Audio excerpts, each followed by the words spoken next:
Hello guys, I have not filmed for a few days now, not very long. Anyway, I just wanted to make a video that's slightly different to my other pregnancy videos. Got myself a green smoothie here, me and baby girl are taking this down, and I'm ready to talk about being pregnant after C-section and my thoughts on Vbac versus repeat C-section. So, I'm currently 24 weeks pregnant. I'll do a little bump date or whatever at the end, but this video is really just to talk about VBAC and C-sections and all of that stuff. So, if you find, traumatic surgical talk triggering, or you're not very informed on VBACs and C-sections, this may not be the video for you. Because obviously this isn't exactly an area of specialty for me. I'm just talking from my own experience and my hopes for this pregnancy and birth. By all means, keep on watching though. So, like I said, I'm 24 weeks pregnant with my second baby, and I had my daughter through emergency C-section. So to give just a little bit of a background talk on my first C-section, it was a very, very traumatic experience for me. I was 36 weeks pregnant. I had an elective C-section booked in for 39 weeks because my daughter was breech, and I did not want to do the ECV.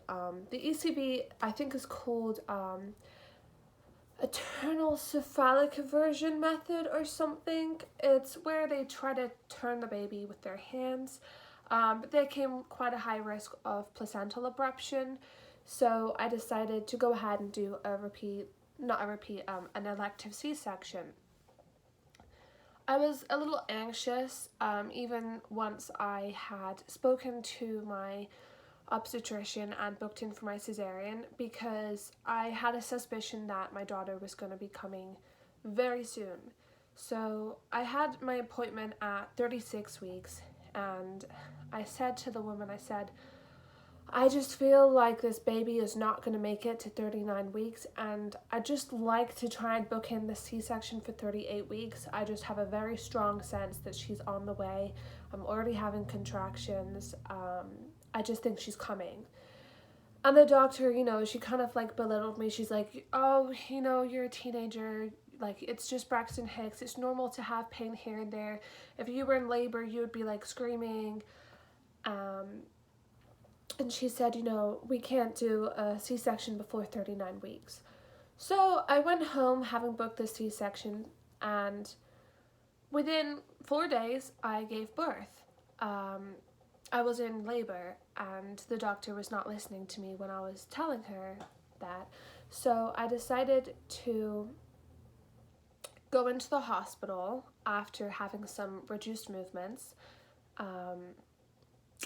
At 36 weeks and 4 days, I had been having very strong contractions, and one of the weirdest symptoms was that when the evening came around, I had an extreme feeling of pressure in my pelvis, the constant sensation like I had to push, and I could not stop peeing all night. I was peeing, and I believe I was actually leaking water versus urine. I think my waters were leaking.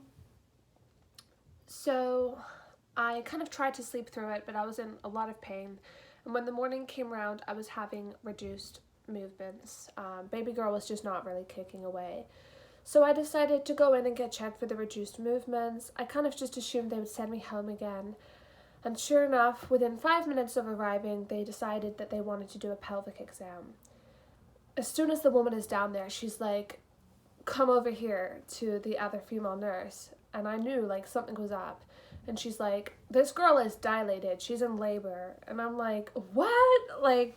Are you serious? And she's like, we're going to have to do a C-section right now. You're 3 centimeters dilated, something effaced. Baby is coming. So I understand like in a lot of cases they wait till you're 5 centimeters, but I lived very far from the hospital, so they did not want to send me home with a breech pregnancy. So I went in for my emergency C-section and I had what's called a spinal block. So a spinal block is slightly different to an epidural in terms of when you get an epidural, you have like a little tube in your back and you push a button to keep numbing yourself. And although you lose most sensation, you have the ability to push if you were to attempt a natural birth, and there's just more of a sensation of tugging and pulling during cesareans.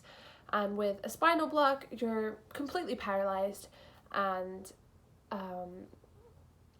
zero sensation whatsoever. It's also just one injection in the spine.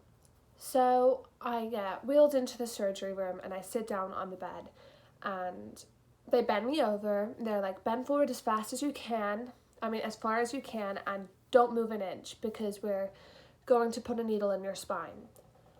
So I bent over and I was absolutely terrified. I didn't know what to expect. And they said, okay, we've put the needle in. We're going to lay you down very quickly now because you're going to lose sensation of your lower body. So I said, okay, sure, lay me down. So they laid me down, and initially I still had sensation in my lower body. I could move my feet, and I was a little nervous. I'm like, did it not work? And then a guy comes around. He's like, it's okay, just calm down. I'm going to spray this spray on your stomach. It's basically freezing cold, and let me know if you can feel it. So he sprays my stomach and I can sort of feel it, but it's not like freezing cold, but I can definitely feel that there's something being sprayed on me. So he says, okay, I'm going to be moving your legs around a little and changing the height of your bed to try and make sure that the spinal anesthesia works on your whole body. So I'm like, okay. So he lays me down a little more, and within 2 minutes, I lost complete sensation of my lower body, and it's supposed to stop just under your breasts. That's where the spinal anesthesia is injected in your spine. However, my anesthesiologist injected it too high in my back, and the numbness did not stop at my chest. It went all the way up to my throat. So I'm saying the only part of my entire body I could move was my neck. That was it. And the rest of me was paralyzed. And I started freaking out. I said to him, like, I don't know if this is normal, but like, it's not stopping. Like, my whole body is going numb. And he's like, this can sometimes happen when your blood pressure drops. Just try and calm down. And within like 30 seconds, my vision went, and it was just like stars. It was just like black with like flashing lights. And then my hearing started to go within a few seconds of losing my vision. It just sounded like I was underwater. I could hear all the doctors around me, but I could not distinguish what they were saying whatsoever. And I started feeling like I was falling very quickly. And I remember screaming at them. I'm like, don't let me die. What's happening? I can't see. I can't hear. Something's wrong. And baby's dad is like, try to calm down. Like, I'm sure you're going to be okay. And I'm like, no, like something's really wrong here. And the doctor's like, okay, her blood pressure has dropped a lot lower than normal. So we're going to be giving you oxygen and putting something in your IV to raise your blood pressure. So they put an oxygen mask on me, and they gave me some sort of, I think, injection in my IV to raise my blood pressure. And I also got given laughing gas because I was also very anxious. Within about 3 minutes, I felt fine. Everything went back to normal. I mean, I still had very little sensation in my body, like even my chest, but I could move my arms a little and I felt calmer. In fact, I was tripping out off the laughing gas, and I was talking about flying through clouds and unicorns and a whole bunch of stuff. And within 3 minutes, you know, they'd started the cesarean and baby girl came out. I was really upset because she came out sick, hypothermic, and I could not hold her. Anyway, this was my experience of my first C-section, And now that I'm pregnant again, my options are to have another C-section or to try and attempt a natural birth. And obviously, having had this huge trauma with my first birth, I'm not sure that I want to go through that experience again. So I'm just quite torn between options, and I'm considering doing a C-section with an epidural this time.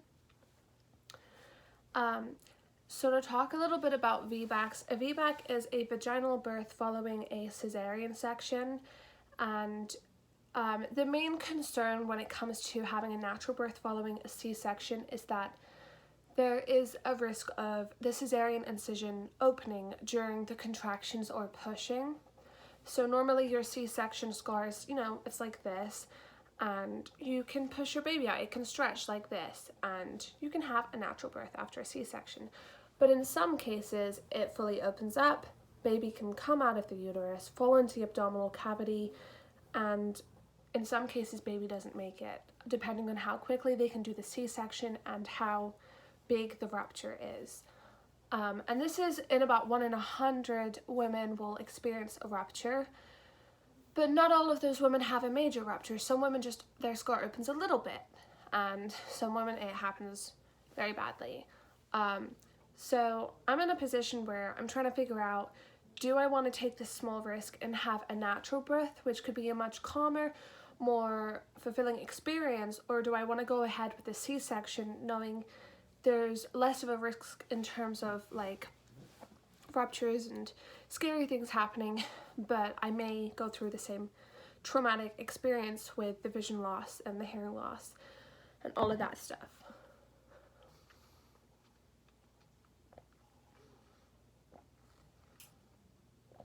So right now my plan is I'm going to try and book in for a C-section at 39 weeks. They won't do a C-section before 39 weeks. So I'm going to try and get to know a provider I really like and elect for a gentle cesarean at 39 weeks. And if for some reason I go into labor before that, which I think I may, I'm going to attempt to do a natural birth in that circumstance, because I'd rather have a natural birth with the risk than have some random ass doctor and anesthesiologist give me a C-section and possibly go through a huge trauma, or even worse because they haven't read my medical history or listened to my experience because it's an emergency cesarean.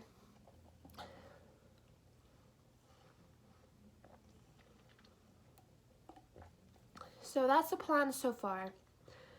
Obviously, I'm very anxious. I have hypochondria, so birth, and especially birth after C-section, brings me a lot of anxiety. But my main priority is having my daughter come into the world like safe and healthy. And another thing is my last ultrasound, which was at 23 weeks, she was breech. So I'm really hoping she goes head down by 28 weeks, or, in time for the birth. But I do have experience of my daughter being breech, and she did not want to go head down at all. So, obviously if this turns out to be another breech pregnancy, there won't be any option for Vbac. It will be repeat C-section either way. But time will tell. Apparently I'm more likely to have breech babies because my uterus is tilted, so that can make it harder for them to get head down in the pelvis.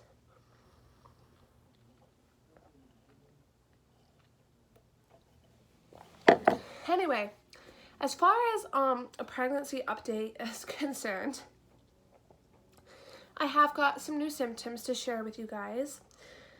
One of the main symptoms I've been experiencing recently is itchiness, extremely aggravating symptom.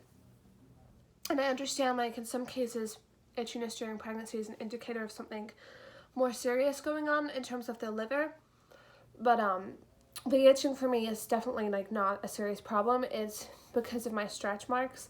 I have stretch marks on the sides of my breasts and my hips and my back. And as I get bigger in those areas, it's getting very itchy. So that's been a symptom that's definitely been aggravating me the past week. And, I've been gaining weight. I think I've gained about 10 pounds this whole pregnancy. So I'm currently like 165, started at 155, so, or actually 154, so I guess I gained 11. I have some indigestion. That's another symptom that only gets worse. And the acid reflux only gets worse too. And another symptom that I've been experiencing that actually started between week 23 and 24 is colostrum leakage. I've started producing colostrum, which is, you know, the milk that comes before the breast milk, basically, and that's been leaking. So, whilst that's fun, but it's nice to know that my body knows what it's doing, you know, and it's getting ready. And of course, I've been having an increase of Braxton Hicks contractions, which are not fun. I almost have to like hold my breath every time I get a contraction because it's like, oh my god, it's very painful. And then I've had definite like huge increase in appetite and cravings. I've been craving just a lot of like dairy and chocolatey, cheesy stuff. And I think this is because I'm at that point in my pregnancy where baby girl is like calcifying her bones. So I'm craving very calcium rich foods. But it's not all being unhealthy. I'm also like craving green vegetables like rich in iron. And I'm also craving a lot of meat and seafood even, which were things that I could not bear at the beginning of my pregnancy because I was so sick. But yeah, I've just really been craving like sushi, like obviously cooked, and beef and a lot of onion, garlicky stuff, which is a problem because it makes the acid reflux worse.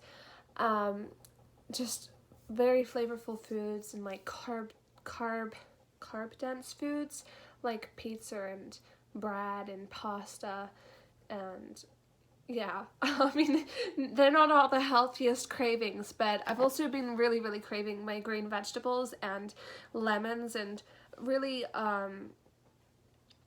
citrusy fruits. I've been on a bit of a lemon and lime craze recently. So in the smoothie I put kale, spinach, lemon, and lime. So that's what I've got right now. I just hit all the cravings at once. And you know, I was having amazing hair in the first and second trimester, but recently I've been having a lot of hair breakage and my hair's been falling out a little. But luckily I've got enough of it that it's not much of a concern, but it's definitely something I've noticed. But the skin seems to have been staying pretty good. I am wearing makeup at the moment, so I guess you can't particularly tell. And I've definitely been having an increase in fluid in my face. It's a little bit of a downside to pregnancy is that you get a little podgy in the face. You get, I don't know what it's called, but it's where you have like a little bit of fluid retention around the cheeks, the jaw, the neck, and you know, the ankles, and pretty much your whole body just bloats out. So I've been just trying to stay positive about that, but I've definitely had to use a little bit more bronzer. We can say that. Anyway, yeah, I'm just really, really thankful to have made it this far in my pregnancy. We've reached viability now, which feels like a ginormous milestone. And I'm just so excited to, you know, make it past 30 weeks. Like, that's my biggest goal, just get to 30 weeks. Because that's just, like, the point where if you were to give birth, you know, it's mostly just the lung development that you gotta work on. And the rest is kind of sorted. So yeah, I'm really, really hoping I can make it a little further. I'm really hoping I can get to even 37 weeks this pregnancy, and then I'm ready for baby to come out.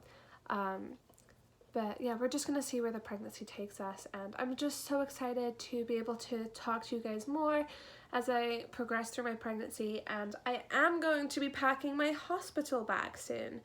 I think at around 28 weeks I'll have my hospital bag complete, so I think I'll probably make a video and show you guys what I put in my hospital bag and kind of what I've got ready for my baby girl as I get nearer to the birth. And then of course you guys are gonna meet her. Anyway, that's it for this video. I'm gonna read my book a little, take some more vitamins in, and just enjoy the cold weather here in Florida because it's a rarity.